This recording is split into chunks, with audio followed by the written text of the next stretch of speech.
রাহিম আমি লাখাই উপজেলার মহিলা দল আহ্বায়ক হিসাবে আমি জিয়াউর রহমান প্রেসিডেন্ট জিয়াউর রহমান সম্বন্ধে আমি কিছু বলতে চাই।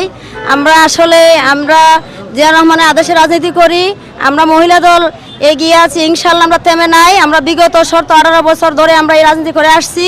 আমরা হামলা মামলা সব কিছু পরোয়া না করে আমরা আমাদের প্রেসিডেন্ট জিয়াউর রহমানের আদেশে রাজনীতি করে আসছি। আমরা মহিলা দলে আরও মূল্যায়ন আমাদের বাড়ে, এজন্য আমি সবার কাছে আমাদের সব নেতৃবৃন্দের কাছে আমরা অনুরোধ। বিসমিল্লাহির রহমানির রহিম। বাংলাদেশ জাতীয়তাবাদী দল জিন্দাবাদ, তারেক রহমান জিন্দাবাদ, শহীদ জিয়া জিন্দাবাদ।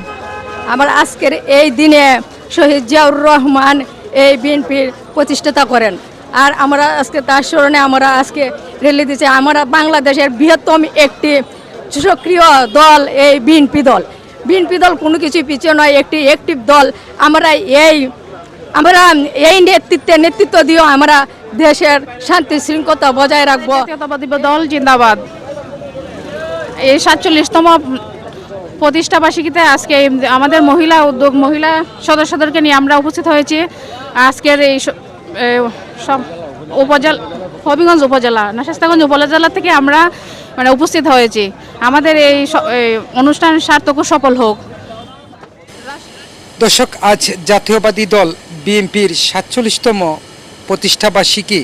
সেই প্রতিষ্ঠাবার্ষিকী উপলক্ষে ইতিমধ্যে দেখতে পাচ্ছেন হবিগঞ্জ জেলার বিভিন্ন প্রান্ত থেকে বিএনপির অঙ্গ সংগঠনের অসংখ্য নেতৃবৃন্দ মিছিলের মাধ্যমে স্লোগানের মাধ্যমে হবিগঞ্জ শহরে এসেছেন এবং বিভিন্নভাবে কিন্তু যে দানে শীষ নিয়ে মানুষ সেজে গুজে এসেছেন এবং ইতিমধ্যে দেখেছেন যে লাখাই, হবিগঞ্জ, বানিয়াচং, নবীগঞ্জ সহ বিভিন্ন এলাকা থেকে কিন্তু যে বিএনপির অঙ্গ সংগঠনের নেতাকর্মীরা রয়েছেন, হাজার হাজার মানুষ, শত শত মানুষ মিছিলে স্লোগানে হবিগঞ্জ শহরের দিকে আসছেন।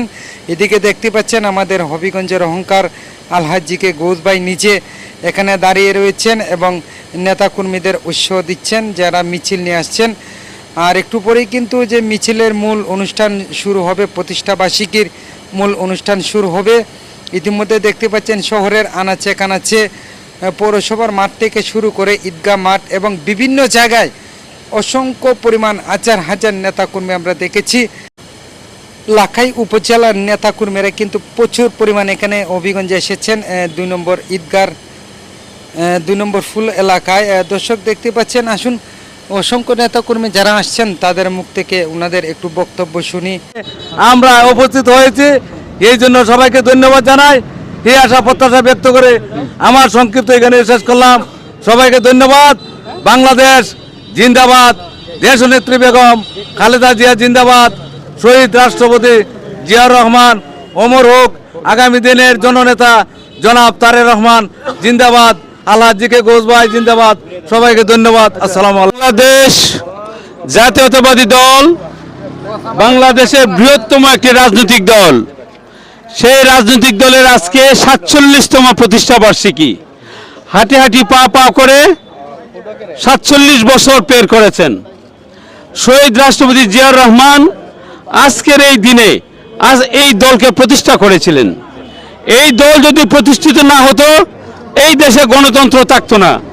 এই দেশে যতবার গণতন্ত্র নিয়ে আসার জন্য সংগ্রাম লড়াই করেছেন এই দলের নেতৃবৃন্দ করেছেন। বাংলাদেশে গণতন্ত্র এনে দিয়েছিলেন আমাদের শহীদ রাষ্ট্রপতি জিয়াউর রহমান।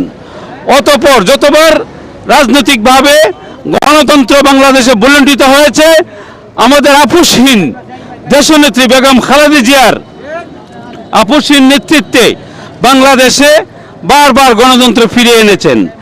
এইবার আমাদের ভারপ্রাপ্ত চেয়ারম্যান জনাব তারেক রহমানের অক্লান্ত পরিশ্রমে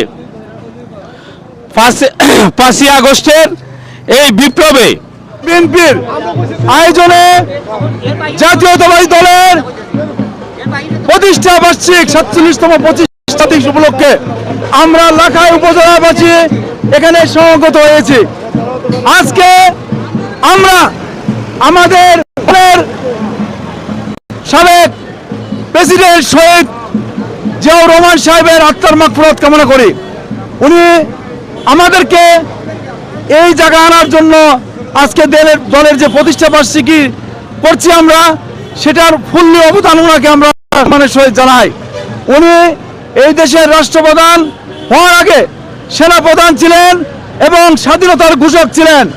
উনি 1978 সালে জাতীয়তা দলের উনি যে প্রতিষ্ঠা করেছেন, তার দল 1991 সালে ক্ষমতায় আসে। 1996 বিরোধী দল ছিলেন, ষড়যন্ত্রের মাধ্যমে 2001 সালে ক্ষমতা আসে। আমরা রাষ্ট্রের প্রভূত উন্নয়ন সাধন করেছি, খালেদা জিয়া নীতি করেছিলাম, কিন্তু ফ্যাসিস্ট গভর্নমেন্ট শেখ হাসিনা 2008 সাল থেকে 2024 সাল পর্যন্ত যে স্টিম রোলার চালিয়েছে বাংলার জনগণের উপরে, আমরা আন্দোলন সংগ্রামের মাধ্যমে এই দেশ থেকে তাদেরকে বিতাড়িত করেছিলাম। আজকে আপনারা দেখছেন আমাদের বিএনপির জোয়ার, সারা বাংলাদেশের ধানের শীষের জোয়ার। আগামীতে বিএনপি ক্ষমতায় এসে এই রাষ্ট্রের দায়িত্ব বহন করবে এবং আমাদের প্রিয় নেতা তারেক রহমানকে আমরা প্রধানমন্ত্রী রূপে হিসেবে এই দেশে অধিষ্ঠিত করব।